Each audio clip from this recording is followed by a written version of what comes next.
우리가 가지고 있는 성경은 모두 66권의 책으로 되어 있습니다. 66권입니다. 구약은 39개의 책이 모여서 구약이라는 하나의 성경을 이루고 있고, 신약은 27권의 책이 모여서 신약 전서라는 하나의 책을 이루고 있습니다. 그 안에 아시겠지만 복음서들도 있고 사도들의 행적을 기록한 사도행전도 있고 또 무슨 서, 한글은 많은 서들이 있습니다. 서라는 이야기는 편지라는 뜻이죠. 신약 성경이 모두 27권으로 기록되어 있는데, 신약 성경을 깊이 연구한 학자들에 의하면 이 중에 27권의 책 중에 아마도 한 12권에서 13권의 책은 사도 바울이라는 사람이 기록했을 것이다, 이렇게 추측합니다. 성경에 이렇게 많은 책을 기록해서 실리도록 한 사람은 아마도 없습니다. 구약에 나오는 책들은 예를 들어 창세기라고 하더라도 어떤 한 사람이 쓴 것이 아닙니다. 여러 사람이 쓴 책을 모아서 편집해 놓고 그 이름을 창세기라고 붙인 것인데, 신약에 나오는 책들은 대부분 한 저자가 한 권의 책을 썼다, 그렇게 우리가 압니다. 예를 들면 마태복음, 그러면 마태라고 불리우는 사람이 쓴 예수님에 대한 이야기, 그게 마태복음입니다. 누가복음은 뭐냐? 누가라고 불리우는 사람, 실제 이름이 누가였을 수도 있고 아마도 당시에 누가라고 불리워졌을 수도 있고, 이 책은 누가라는 사람이 쓴 것 같다고 나머지 후세 사람이 얘기할 수도 있고, 그러니까 우리가 누가가 썼다 이렇게 단정적으로 얘기하기보다는 누가라고 불리우는, 누가라는 이름을 가진 사람에 의해서 쓰여진 예수님에 대한 이야기, 그게 누가복음입니다. 보통 한 사람이 한 권씩 썼고요, 어떤 사람은 2권 쓴 사람도 있습니다. 예를 들면 누가라는 사람은 우리가 연구해 보니까 누가복음이라는 책하고 사도행전이라는 책은 아마도 동일한 저자가 썼을 것이다, 이렇게 추론할 수가 있습니다. 내용을 보면 알 수가 있어요. 쓰여진 문체라든지, 우리도 그렇지 않습니까? 말하다 보면은 어떤 사람은 그 특유의 말체가 있습니다. 문체는 더더군다나 그렇죠. 문체라든지 기록된 내용이라든지를 이렇게 살펴보면 누가복음을 쓴 사람하고 사도행전을 쓴 사람은 같은 사람이었구나 하는 것을 우리가 알 수 있습니다. 그런데 신약성경 27권 중에 바울이라는 사람은 적어도 12권 내지 13권의 책을 썼다, 이렇게 알려집니다. 그러니까 바울이 그거보다도 더 많이 썼을 수도 있는데, 그 많은 것들 중에 12권 또는 13권을 모아서 그것을 신약 성경에 넣었다는 것은 그 책들의 비중이 그만큼 크다는 이야기입니다. 그만큼 중요하다는 이야기입니다. 바울이 한 13권의 책을 썼는데, 우리가 그 중에 어떤 책들은 옥중서신이다 하는 그런 별명을 붙입니다. 무슨 뜻이죠? 옥중서신. 감옥에서 썼다. 자, 빌립보서는 옥중서신 중에 하나입니다. 우리가 아까 빌립보서 1장 공독했는데요. 빌립보서는 옥중서신 중에 하나입니다. 무슨 뜻입니까? 바울이 감옥에서 썼다는 거죠. 그러면 이제 이 편지가 어디서 쓰여졌고 누구한테 보내졌는지, 자, 이 편지를 쓴 사람은 바울입니다. 어디서 쓰여졌는지는 모르겠지만 어디서 쓰여졌다고요? 도시는 몰라도 감옥에서 쓰여졌다. 이 편지는 쓴 사람이 있고 보낸 사람이 있으면 또 누가 있습니까? 받는 사람이 있죠. 누가 받았어요? 빌립보서라는 편지를 받은 사람은 누굽니까? 빌립보에 살고 있는 교인들. 빌립보는 도시 이름입니다. 빌립보에 있는 교회에 살고 있는, 또는 빌립보에 있는 교인들, 이렇게 얘기하면 됩니다. 왜냐하면 당시에는 지금처럼 교회가 이렇게 많은 게 아니라 빌립보라는 도시의 교회가 하나 정도밖에 없었습니다. 그렇기 때문에 그냥 빌립보에 있는 교인들, 그러면 빌립보에 있는 교회에서 신앙생활하는 사람들. 자, 빌립보서에 대한 비밀이 조금씩 밝혀집니다. 빌립보서는 바울이 어딘지는 잘 몰라요. 어떤 사람들은 로마에서 옥에 갇혔을 때 썼다 하는 사람도 있고, 또 어떤 사람들은 에베소라는 도시에서 바울이 옥에 갇힌 적도 있는데 거기서 썼다 하는 사람들도 있고, 약간씩 차이가 있습니다. 그러나 어디서 썼는지는 분명하지 않지만 분명한 것은 에베소이건 로마이건 이 편지는 바울이 옥에 갇혔을 때 썼다 하는 건 분명하고, 그 다음에 이 편지를 받은 수신인들은 빌립보라는 도시에 살고 있는 교인들이다. 이것은 아주 분명합니다.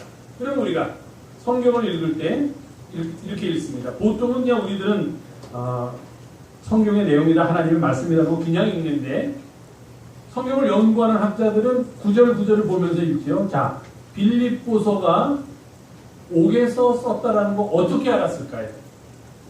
겉봉투에 보내는 사람, 바울, 보내는 곳, 뭐 서울 구치소 또는 뭐 어디 교도소 그렇게 써서 알았을까요? 빌립보서가 옥에서 쓰여졌다는 것을 알 수 있는 방법이 무엇이겠습니까? 그렇죠. 누가 말씀하셨어요? 아이고 역시 우리 대단하십니다. 우리 김현주 집사님. 내용을 보고서 사람들이 연구해요. 우리들은 그냥 넘기는데 성서를 연구하는 사람들은 이 내용을 보다가 이런 걸 찾습니다. 예를 들면 1장 13절에 보면은 이러므로 나의 매임이 그리스도 안에서 모든 시위대안과 그 밖의 모든 사람에게 나타났으니 내가 매여 있다는 겁니다. 바울이 묶여 있다는 거예요. 그 말이 무엇입니까? 감옥에 갇혀 있다는 거예요. 그러니까 이런 표현을 보면서 이 편지는 바울이 옥에 갇혀 있을 때 쓴 거구나 하는 것을 우리가 알아낼 수 있다는 겁니다. 또 바울이 어떤 곳을 방문했느냐 방문하지 않았느냐 예를 들면 빌립보서를 보면서 빌립보 교회를 몇 번 방문했는가 하는 것도 대충 알 수 있습니다. 예를 들면 내가 이전에 너희를 방문하였을 때 너희가 나를 무척 환대해 주어서 고마웠다. 그럼 바울이 이전에 빌립보를 간 적이 있어요 없어요?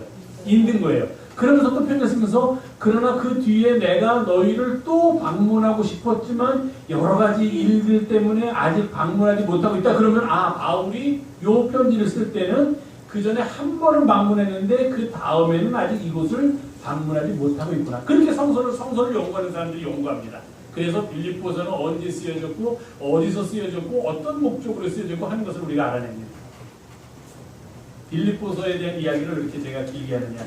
그것이 옥중서신이라는 특징을 갖고 있기 때문에 그 말씀을 드리려고 제가 이 빌립보서의 특징을 지금 말씀드렸습니다. 바울이 옥에 갇혀 있습니다. 그리고 빌립보 교회는 바울이 유럽으로 들어가면서 소아시아 지방에서 유럽으로 넘어가면서 최초로 들어간 지방이고 거기다 세운 교회이기 때문에 아마도 처음으로 유럽에서는 가장 오래된 최초로 세워진 교회일 것이다. 그렇게 추론을 합니다.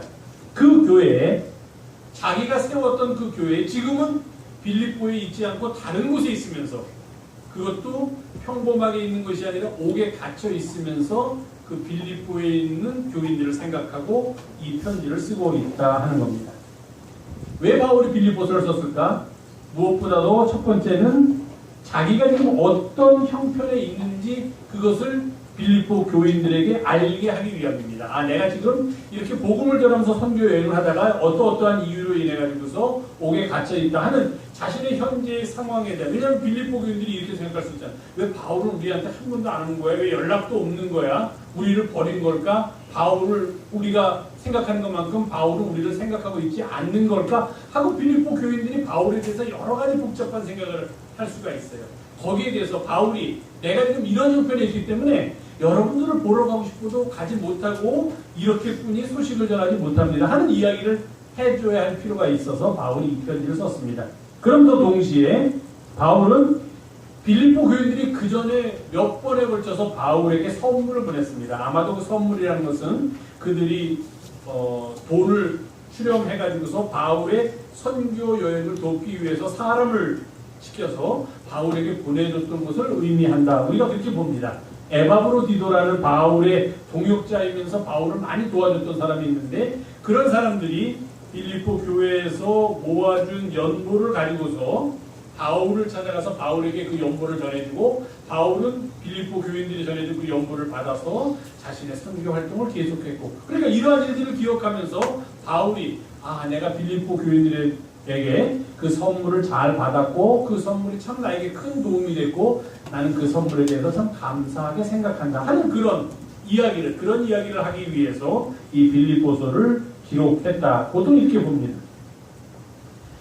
바울은 이 빌립보서 편지의 서두에서 감사의 말을 하고서 바로 이어서 제가 조금 아까 봉독해 드린 것처럼 자신이 지금 투옥되어 있다는 것을 그들에게 알려줍니다. 나의 매임이 그리스도 안에서 모든 시위대 안과 그 밖에 모든 사람에게 나타냈다. 그리고 2장에 가면 더욱더 나의 매임이라는 단어를 반복해서 쓰면서 바울은 지금 자신이 이렇게 빌립보 교인들과 같이 자유로운 생활을 하는 것이 아니라 옥에 갇혀서 무언가 제약된 생활을 하고 있다는 사실을 알려주고 있습니다.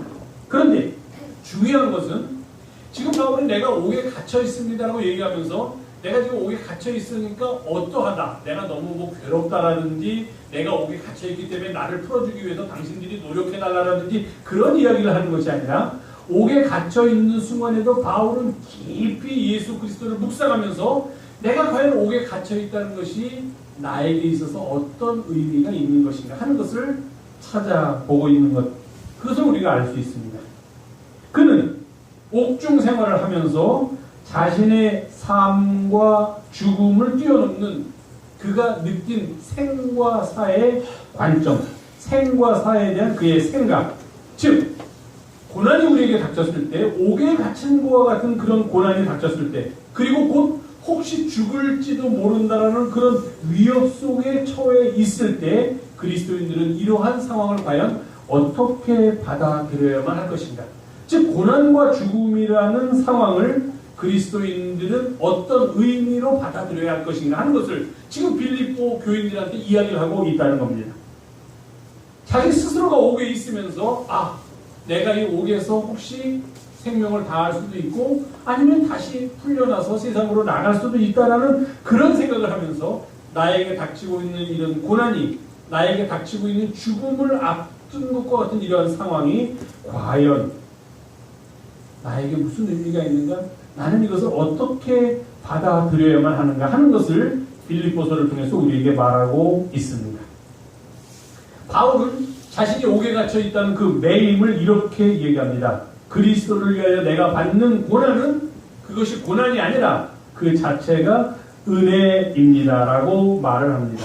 7절에서 그는 이렇게 말합니다. 내가 너희 무리를 위하여 이와 같이 생각하는 것이 마땅하니 이는 너희가 내 마음에 있으며 나의 매임과 복음을 변명하고 확정함에 너희가 다 나와 함께 은혜에 참여한 자가 됩니다. 자신이 지금 매여 있는 것이 예수 그리스도의 은혜다라고 바울은 그렇게 받아들이고 있다는 것입니다. 왜 그것이 은혜일까요? 그것은 이러한 고난을 통하여 자기가 그리스도에게 속해 있고 그리스도와 하나됨을 깨달을 수 있기 때문이다. 바울은 그렇게 이야기합니다. 지금 바울은 옥에 갇혀 있습니다. 여기서 풀려날 수도 있고 또는 여기서 그의 생명을 다할 수도 있습니다. 그래서 그는 그 옥중 생활을 하면서 삶 그리고 죽음을 깊이 묵상하게 되었습니다. 아마도 그의 삶에 있어서 가장 중요한 시기를 이 옥에서 보내고 있으며 그때의 모습을 이 빌립보서에서 바울은 피력하고 있는 것 같습니다. 그는 지금 옥 안에 갇혀 있으면서 한편으로는 어떤 때에는 내가 이대로 여기서 죽을 수도 있겠구나라고 생각을 하고 또 어떤 때에는 좀 기분이 좋아지거나 상황이 바뀌는 것 같으면 아니다. 살아서 다시 세상으로 나가서 내가 지금까지 해왔던 복음을 전하는 일을 계속 할 수도 있겠다. 그렇게 생각을 합니다. 생각이 왔다 갔다 합니다. 어떤 때는 죽음을 앞둔 사람처럼 죽음을 생각하기도 하고 어떤 때는 이제 곧 이 감옥에서 나갈 수 있다는 희망을 가진 사람처럼 곧 추록할 날짜를 받은 사람처럼 다시 나가서 세상에 나가서 내가 어떤 일을 계속해야겠다 하는 그런 생각이 두 가지 생각이 하루에도 몇 번씩 그의 마음속에서 교차되고 있고 그의 마음속을 지배하고 있는 것을 알 수 있습니다. 그런데 그는 이 두 가지 생각을 하면서 이렇게 단호하게 그의 마음을 굳힙니다. 이 둘 중에 어떤 일이 나에게 일어나더라도 즉 혹시 죽을지 모르더라도 죽는 일이 일어나도 아니면 혹시 내가 여기서 나아가서 다시 세상에 복음을 전하는 일을 계속할 수 있다고 하더라도 양자 중에 어떠한 일이 일어나더라도 나는 기꺼이 그 길을 택하고 그 길을 걷겠노라고 말합니다. 내가 생명을 막 아쉬워하면서 나는 여기서 죽을 수 없어 죽는다는 건 말도 안 되는 거야 여기서 나가야 돼 그렇게 생각하지도 않을 것이고 내가 나가서 뭐하냐 차라리 그냥 여기서 죽어버리고 말겠다 하는 그런 체념적인 생각을 갖지도 않겠다 이야기합니다. 둘 중에 어떠한 상황이 내 앞에 벌어지더라도 나는 그 길을 기꺼이 걷겠노라고 말합니다. 왜냐하면 지금 그에게 있어서 가장 중요한 것은 살아있다, 숨을 쉬고 있다, 또는 내가 걸을 수 있다, 다른 사람과 만날 수 있다 하는 이런 육체적인 삶의 문제가 아니라 거꾸로 그냥 여기서 내 몸이 죽어버리는 죽는 문제가 아니라, 즉 그에게 가장 중요한 것은 삶과 죽음의 문제가 아니라 살든지 죽든지 자기의 몸에서 그리스도가 존귀하게 되는 것, 그것이 문제다라고 그렇게 생각하기 때문에 사는 것, 죽는 것 그 자체에 대해서는 그리 크게 의미를 두지 않겠다, 그렇게 얘기합니다. 그래서 그는 이렇게 덧붙입니다. 내가 살든지 죽든지 내 안에 사시는 분은 그리스도다라고 고백하는 것입니다. 갈라디아서에서 그는 이렇게 말합니다. 내가 그리스도와 함께 십자가에 못 박혔으니 그런즉 이제는 내가 사는 것이 아니요 오직 내 안에 그리스도께서 사시는 것이라. 이제 내가 육체 가운데 사는 것은 나를 사랑하사 나를 위하여 자신을 버리신 하나님의 아들을 믿는 믿음 안에서 사는 것이다. 이것이 바울의 신앙의 고백입니다.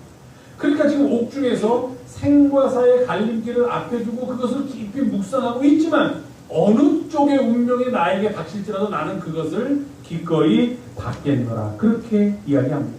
왜냐하면 바울에게 있어서 사는 것과 죽는 것, 그것은 큰 차이가 있는 것이 아니고 오직 문제가 되는 것은 그의 삶이든 그의 죽음이든 상관하지 않고 그의 몸에서 그를 통하여 그리스도가 존귀하게 되는 것, 그것이 문제이기 때문에 사는 것이나 죽는 것 자체가 문제는 아니다라고 이야기하고 있는 것입니다. 그러면서 그는 이렇게 우리들에게 고백합니다. 바울은 참 굉장히 심오한 신앙의 문제를 던지면서 그러면서도 동시에 우리와 똑같은 고민을 동시에 던지고 있는 것을 우리가 바울 서신을 통해서 알 수가 있습니다. 여기서도 이렇게 얘기합니다. 이렇게 아주 멋있는 말을 했어요. 내가 살아도 죽어도 사는 것 죽는 것 그런 건 문제가 되지 않고 살아도 그리스도가 존귀하게 되는 것, 죽어도 그리스도가 존귀하게 되는 것, 그것을 위해서 나는 어떤 길이든 가겠다. 참 멋있는 말을 하면서 또 우리와 같은 똑같은 성경을 보여줍니다. 이 양자 사이에서 내가 무엇을 택해야 할지는 잘 모르겠다.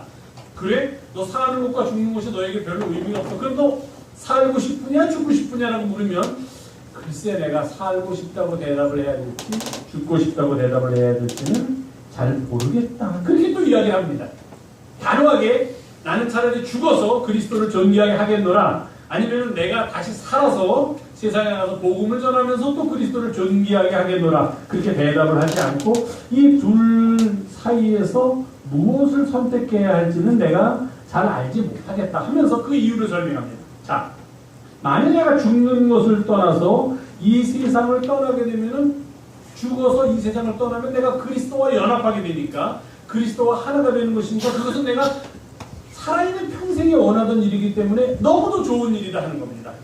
그러니까 죽어도 그것이 전혀 무섭거나 두렵지 않다는 거예요. 내가 원하는 대로 이 세상을 떠나서 그리스도와 연합하여 그리스도와 하나가 되는 길에 가는 것이기 때문에 죽는 것도 그건 사는 것보다 내가 그냥 인간적으로 생각하기에는 훨씬 더 좋은 일이라 생각되고, 또 그렇게 하기를 원하는 마음도 있는데, 많은데, 죽음을 기꺼이 받아들이겠다는 마음도 있는데, 빌립보 교인들을 생각한다든지 또는 다른 교회에 있는 교인들을 생각하면 내가 지금 여기서 이렇게 죽는 것보다는 차라리 육신으로 살아있는 것이 그들에게는 더 유익할지도 모르겠다 하는 그런 바울의 마음을 이 빌립보서에서 우리들에게 보여주고 있습니다.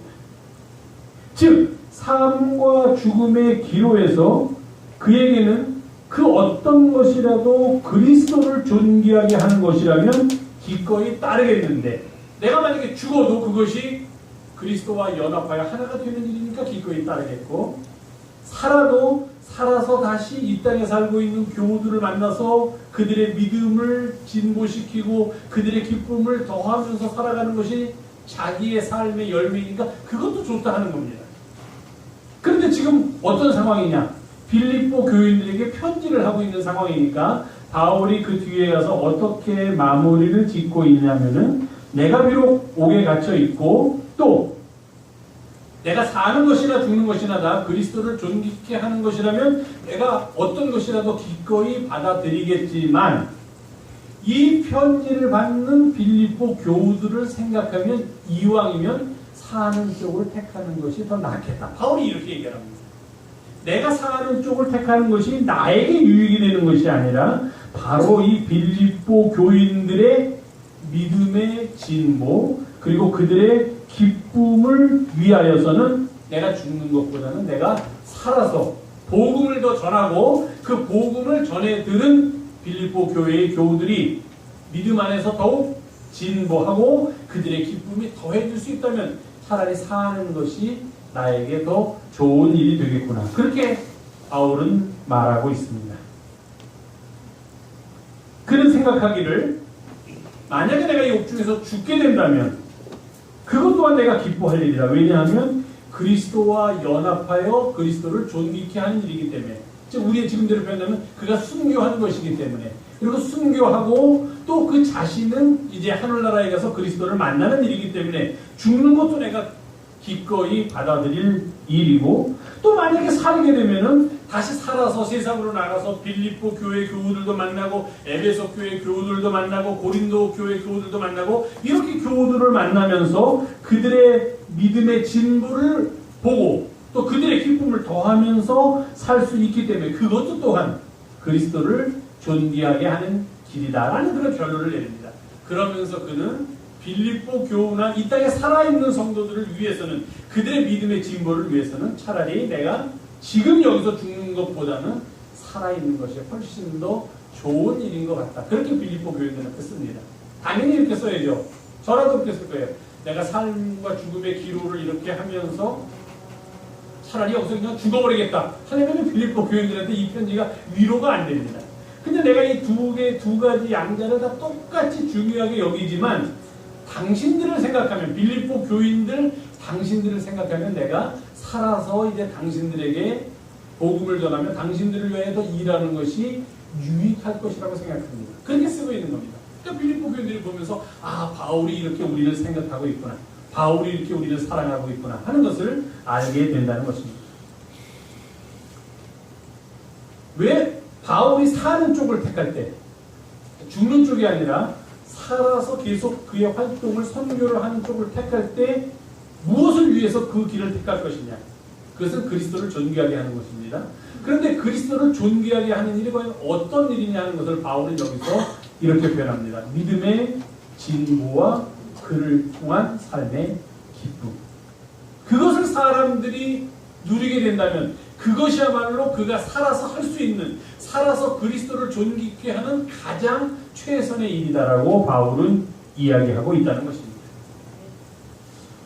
요즘 세상에는 많은 말들이 그 의미를 상실한 채 떠돌아다니는 것을 보고 있습니다. 너무 사람들이 말을 함부로 하다 보니까 그 말의 본질적인 의미는 사라지고 그냥 그 말이 갖고 있는 잘못되고 왜곡된 말들만이 우리들 주위에 떠도는 것 같아요. 그 중에 하나도 바로 이 진보라는 말인 것 같습니다. 사실 진보는 굉장히 좋은 개념입니다. 좋은 개념이고 이 세상의 모든 것은 모든 일들은 다 진보해야 한다는데 이의를 제기하는 사람은 없습니다. 진보는 뭐냐? 현재의 상태에서 앞으로 나아간다는 것입니다. 미래지향적으로 나아간다는 것이에요. 그런데 요즘은 사람들이 전부 다 그러한 말에다가 정치적 의미와 자기들이 가진 의미를 집어넣어서 그 말뜻을 왜곡하는 경우를 우리는 많이 보게 됩니다.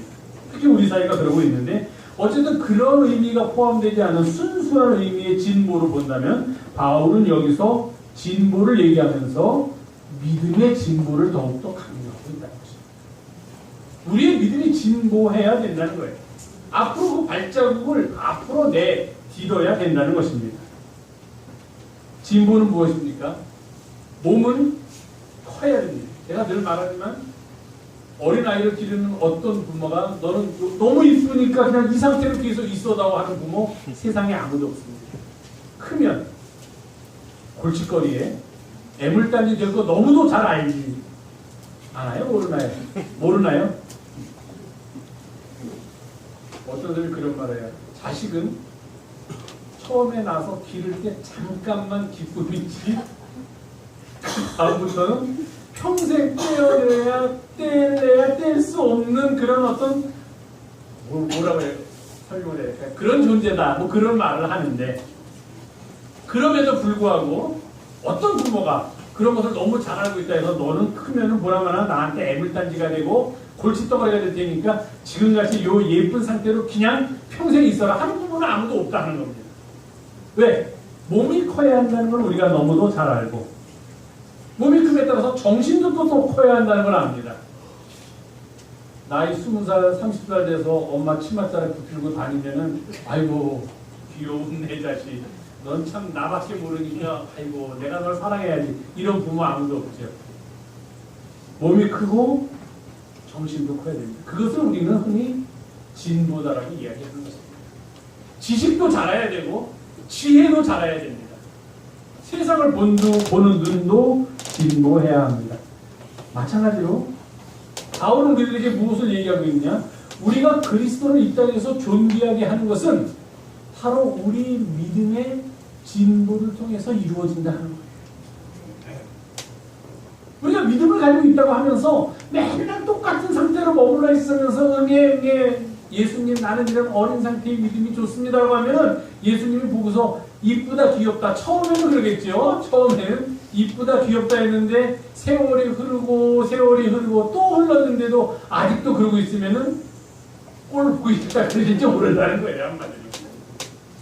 믿음의 진보가 있어야 된다는 거예요. 믿음을 갖는다는 것도 중요하지만 더 중요한 것은 그 믿음이 자라야 한다는 거예요. 머물러 있어서는 안 된다는 거예요. 세상에 사는 이치와 똑같은 거예요. 우리가. 무엇을 하든지 머물러 있어서는 안 되는 거예요. 앞을 향해서 나아가야 한다는 겁니다. 더더군다나 믿음은 그렇다는 거예요. 바울이 이야기합니다. 늘 그 자리에 머물러 있고 그것만을 지키려는 태도는 결코 옳은 모습이 아니다 하는 것입니다. 양도 늘어야 되고 질도 더 바뀌어져야만 한다는 것입니다. 새롭게 변화되기 위해서 스스로도 진보하고 그래서 새 것을 받아들이고 또 새 세상을 살 준비를 하여야 한다는 것입니다. 그저 옛날만을 생각하고 옛날 것이 좋다. 우리의 믿음도 아유 우리 그냥 이렇게 하는 게 좋다 하는 그 상태에 머물러 있어서는 안 된다는 것입니다.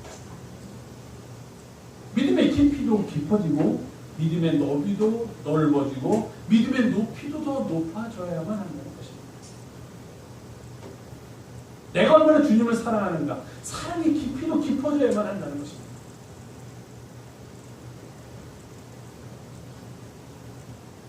이러한 믿음의 진보는 우리들의 신앙생활에 필요할 뿐만 아니라 우리 믿음의 완성을 향하여 나아가는 우리의 순례의 여정에서 꼭 필요한 일입니다. 우리는 매일매일 바뀌어야 한다고 얘기합니다. 그것은 매일매일 진보하여야 한다는 것입니다.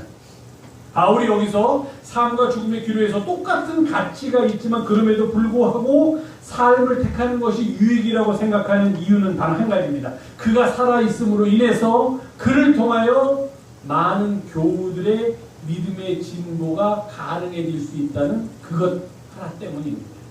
그것이 없다면 바울은 살아있는 것이 더 유익하다라고 이야기하지 않았을 것입니다. 그런데 그가 내가 여기서 죽는 것보다 사는 것이 더 유익한 것 같다라고 주장할 수 있는 오직 그리고 확실한 근거는 그의 살아있음으로 인해서 그를 바라보고 그에게서 복음을 받아들이는 사람들 안에 믿음의 진보가 있을 것이라는 확신이 그에게 있었기 때문입니다. 이제 그가 다시 살아서 빌립보 교인들과 함께 거함으로 여기서 내가 살 것과 그렇게 25절을 말하는데 그것은 내가 여러분들과 함께 거할 것과 이렇게 번역이 가능합니다. 내가 살아서 여러분들과 함께 있음으로 인해서 여러분들의 믿음의 진보가 이루어지고 그리고 여러분들이 기쁨 안에 거할 수 있게 된다면 나는 사는 것이 훨씬 더 유익하다라고 생각합니다. 이렇게 이야기하고 있는 것입니다.